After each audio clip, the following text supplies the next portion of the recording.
Ah, the historical epic, a fickle genre that has flickered in popularity since its golden age in the 60s with landmarks like Spartacus and Lawrence of Arabia, only to make a comeback in the 2000s with films like Troy, 300, and Robin Hood. While most of the entries in the genre over the last decade have performed underwhelmingly, either with critics, at the box office, or both, 2023 could be out to change that. Ridley Scott's latest offering, simply titled Napoleon, is a biopic starring Joaquin Phoenix as the Corsica-born French military commander who became king, then the first emperor of France. The trailer has made waves, having been viewed 31 million times in 2 months. It promises huge-scale naval battles, cunning military tactics, riots in the streets of Paris, and even cannons fired at the pyramids of Egypt. But aside from spectacle, there is a deep focus on the character of Napoleon and his rise and fall at the hands of the French people, all examined through his tumultuous and, in modern parlance, somewhat toxic relationship with Josephine.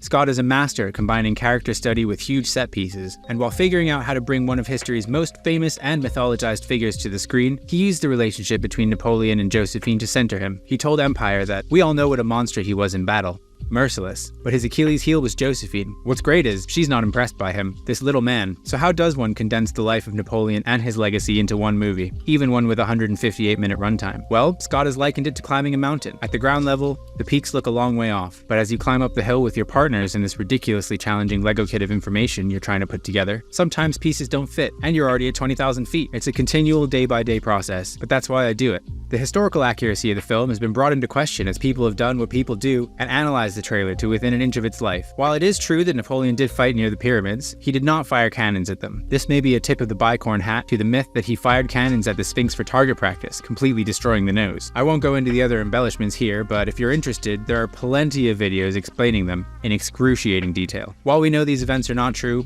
we shouldn't let the truth get in the way of a good story, right? I think we've seen from the success of recent films like The Imitation Game and even Oppenheimer that audiences don't need 100% accuracy. They want complex characters and entertaining, well-crafted stories. I mean, 2018's Green Book was called a symphony of lies by the main character's real-life brother, but that didn't stop the film picking up Best Picture at the Oscars. Scott is teaming up with Phoenix for the first time in more than 20 years. Some of you might remember their last collaboration on a little film called Gladiator. With 5 Oscar wins and 7 more nominations, we were certainly entertained. People are excited that Scott is also working on the long-awaited sequel, set for release in 2024. With a lot of the press for Gladiator 2 mentioning Napoleon, Scott's 2 upcoming films are bolstering each other's public profile. A smart move in an age where historical epics are not the cash minotaurs they once were. Phoenix is known for his complete immersion in his roles. He lost 50 pounds for his Oscar-winning turn as Arthur Fleck in Joker, living on a diet of steamed vegetables, apples, and cigarettes, and audiences are eagerly awaiting his return in the upcoming sequel. Joker, folie à deux, as Napoleon would say, is getting a lot of publicity, which is doing a good job of putting Phoenix firmly back on people's radars, despite him not having any social media. Although Scott did not approve of Joker's seeming promotion of violence, seeing Phoenix in the role assured him that he was the one to play Napoleon. He called him the best player of damaged goods, and the phrase is a pretty tidy description of many of his most lauded roles. In Gladiator, he plays Commodus, the jealous son of the aging emperor who is passed over to inherit the throne. In You Were Never Really Here, his character Joe is a traumatized veteran that battles suicidal thoughts. Fleck in Joker was beaten down and turned murderous by the cruel world he inhabited. Napoleon Bonaparte was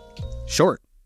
Tempered. Vanessa Kirby will portray Josephine de Beauharnais. She stepped in as a replacement for Jodie Comer, who ran into scheduling conflicts and had to bow out of the film. Kirby is probably best known for her portrayal of Princess Margaret on Netflix's wildly successful series, The Crown. Her fans are excited to see her back in high society as the Empress, and this time fully in her power. Given Scott's focus on their relationship in crafting the plot, some expected to see more of her in the trailer. It seems like an opportunity to get more interest from fans of The Crown who may not be lured in by the big set pieces alone, unless they're like freakishly big. Having said that, Kirby is also an important part of the Mission Impossible franchise, portraying the White Widow, so maybe her fans are looking for a hit of action in her work. Kirby and Phoenix created a space of complete trust and freedom. As Kirby puts it, it's the greatest thing when you have a creative partner and you say, right, everything's safe, I'm with you, and we're gonna go to the dark places together. This agreement culminates in Phoenix slapping Kirby in the throes of portraying their bitter divorce, something which she had explicitly stated was on the table if the moment called for it. This moment, however, has women's groups warning that the film could be trivializing or even romanticizing domestic abuse, especially given the glamorous setting and status of the characters. With so much awareness being brought to these types of issues in recent years, Napoleon's many moral shortcomings could turn off some younger audiences. When asked about the nature of the Emperor and Empress's relationship, Phoenix admits, "We never really got to the bottom of it. I don't know if you can call it love. I don't know what it was." The murkiness of history seems to be a running theme across the movie. Neither Phoenix nor Kirby found any consensus in their research about who these people were. The accounts seem to be full of contradictions, which means that all we can be sure of is that they were human. They were different things to different people in different moments, and this complexity complexity is part of what makes great characters, and something Scott has capitalized on throughout his career. As Napoleon himself said, history is a set of lies agreed upon. Napoleon will hit cinemas on the 22nd of November, where it will be available in 70mm and IMAX, and will stream globally on Apple TV Plus following theatrical release. Thanksgiving is a popular time of year to release films with award show aspirations, and this one looks to be firmly in the conversation for Golden Statues. But it will face stiff competition, not least from the other large-scale epics, Scorsese's Killers of the Flower Moon and Nolan's Oppenheimer. And with Barbie being the favorite for Best Production Design and Best Costume Design, there will be no guarantees at the 2024 Academy Awards. Ridley Scott, Joaquin Phoenix, huge set pieces, period costumes, all of this comes at a price, and the budget is estimated to be $130 million.